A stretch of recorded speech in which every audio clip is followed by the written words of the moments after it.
By now we've discussed a lot about the nucleus. We discussed Rutherford's discovery of the nucleus with the scattering of alpha particles off a heavy dense core of an atom. We talked about the discovery of the neutron, a neutral component to the nucleus to go along with the protons, and therefore that the nucleus was made up of neutrons and protons.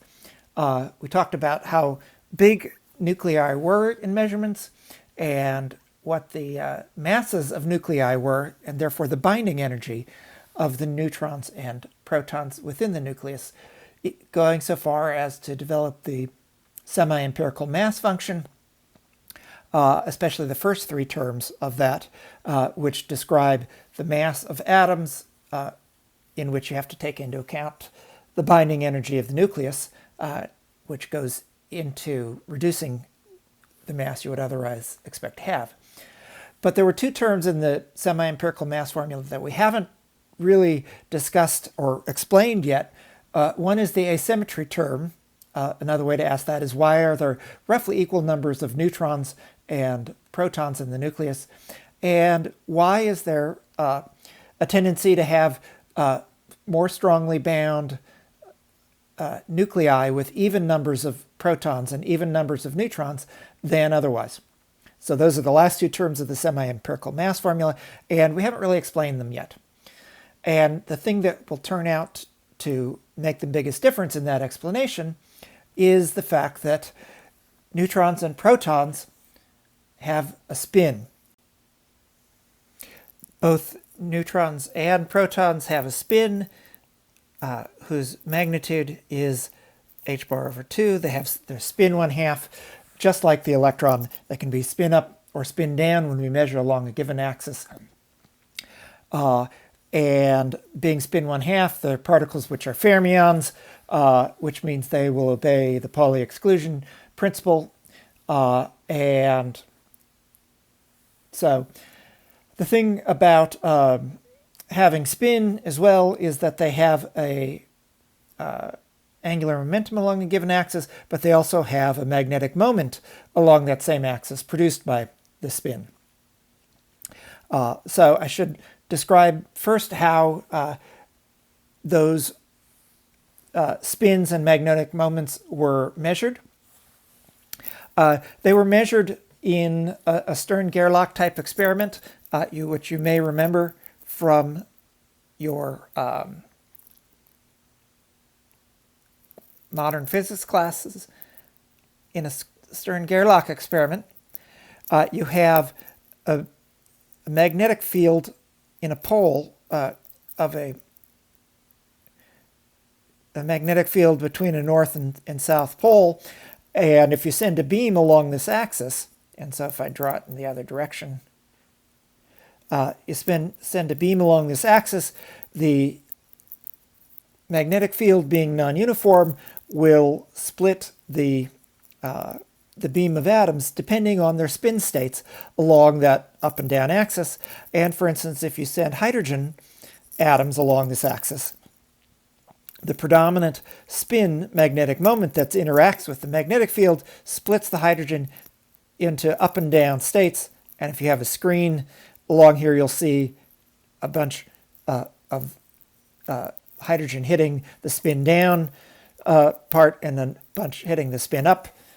That's if you have a polarized beam of hydrogen atoms to begin with, but that's what you can set up in a Stern-Gerlach experiment.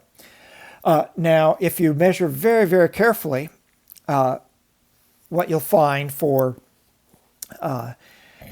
hydrogen atoms with a proton in the nucleus and electrons is that each one of the up and down gets split itself slightly. And if you measure the difference between these two parts, that is because in the one case you have two magnetic moments, one of the proton and one of the electron combining, and when they are in opposite directions, the slight subtraction of the proton magnetic moment from the electron magnetic moment gives you the separation.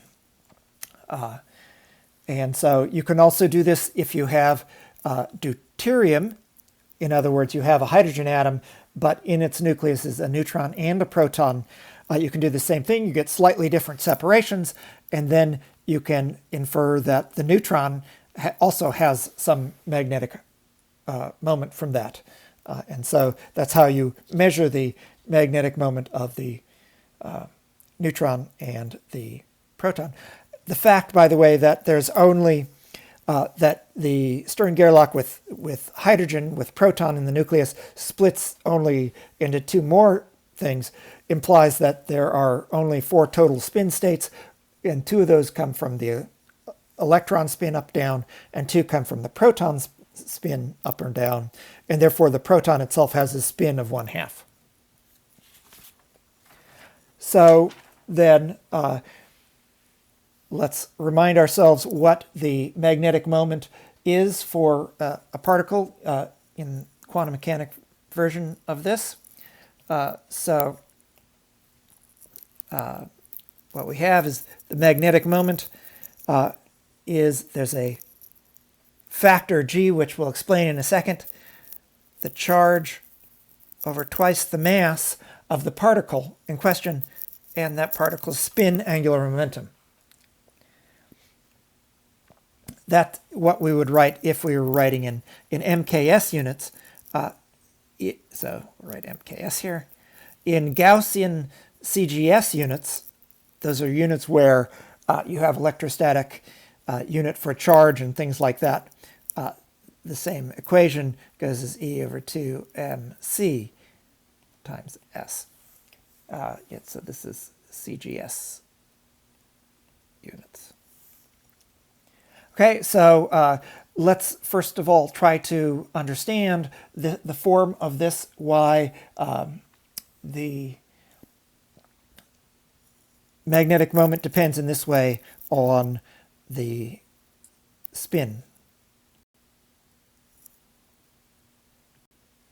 So first of all, let's think about the magnetic moment. You may remember from your E&M classes that the magnetic moment of a loop of current is its area times the current going around the loop. So that's if you have a loop of wire with the current going around like this of a given radius, that'll have an area, and that loop will create a magnetic field that gives the normal dipole shape like this.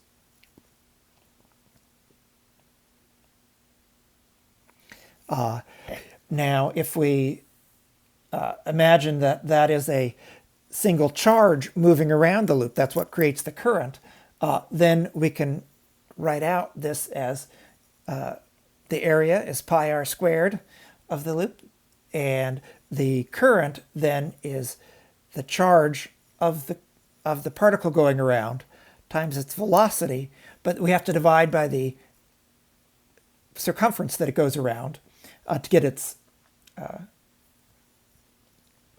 and which goes like that. And so you put all that together and you get r over 2. The 2 comes from dividing the area by the circumference.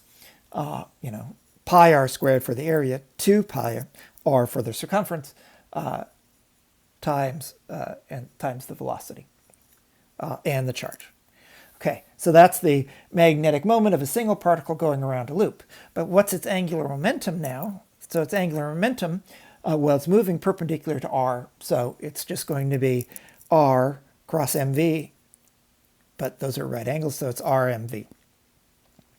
If you then take the ratio of the magnetic moment over the angular momentum, you find that you have q in one case and you have 2m in the other case. Actually, it's q over 2 from the mu and the m from the angular momentum.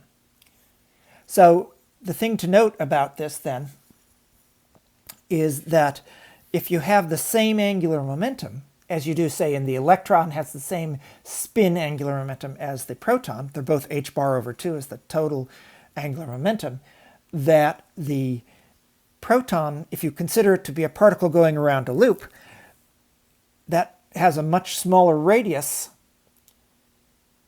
to give the same angular momentum.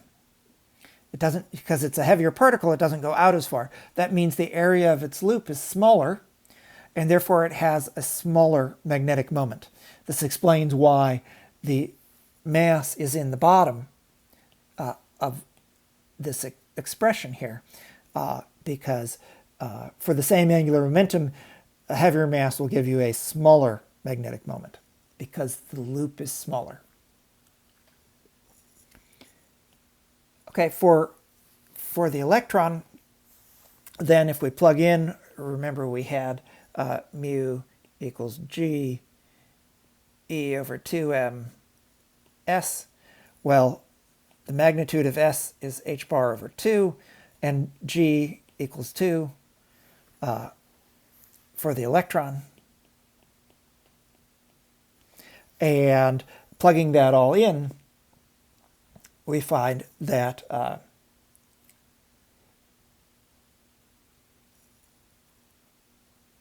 we would get, so 2 e over 2m h bar over 2.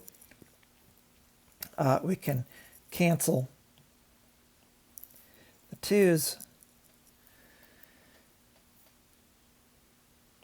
and we get that this should be just e h bar over 2m. This number is known as the Bohr magneton, which we call mu sub b, and it has a value of 5.79 times 10 to the minus 11 MeV per Tesla. Now you might wonder, why do we have those particular units, MeV per Tesla? Energy per magnetic field. Well, recall that for a magnetic field, for a dipole in a magnetic field, in an external magnetic field, so if we have an external magnetic field like this with strength B, and then we have a magnetic dipole mu, that the energy of this arrangement is just minus mu dot B. So that we need units of MeV per Tesla, because if we apply a given field Tesla, the energy of that dipole, the magnetic dipole within that, is given by mu dot B. So there's a cosine theta, but we need the units to be MeV per Tesla. Now, we can define a similar number for neutrons and protons, where we're going to have the nuclear magneton, and we're going to say mu sub n, it's going to be E times h bar over 2 mass of the proton, and it is about 2,000 times smaller than the Bohr magneton because of the much heavier proton and neutron. Now, surprisingly, the magnetic moment of the proton is not one nuclear magneton.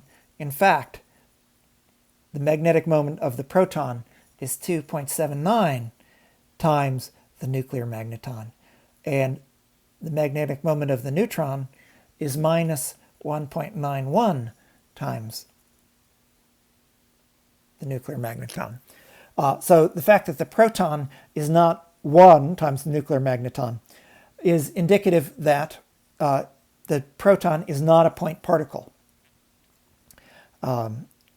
And the fact that the uncharged neutron has a magnetic moment at all also indicates that it is probably not a point particle, and you have different types of charge currents moving around in the neutron, even though the total charge is 0.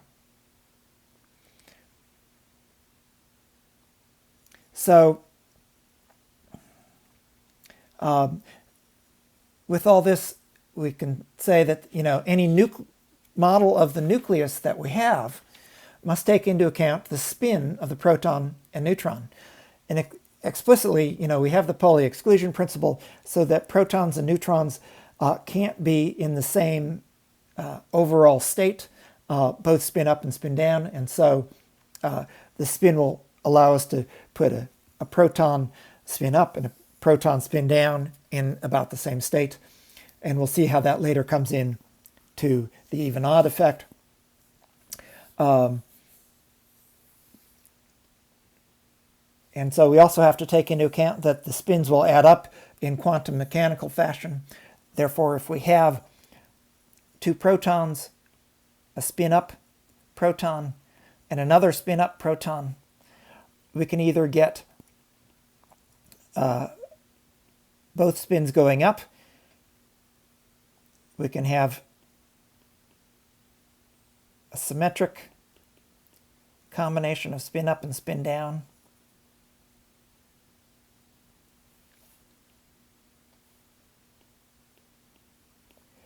or both spin down,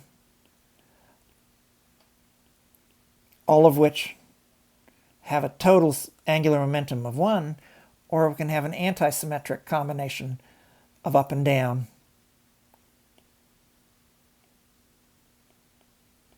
which has a total spin of 0. And we point out at this point that the deuteron, which is a proton and a neutron, has only a spin equals 1 state. The spin of the proton and the neutron have to be aligned for there to be a bound state of a proton and neutron. If there is no, and therefore the spin of the proton, of the deuteron is also 1. There is no spin 0 combination of a proton and neutron. That is not a bound state. So we'll have to explain why that is. Well, we probably won't explain why that is, but that will be something to be explained eventually.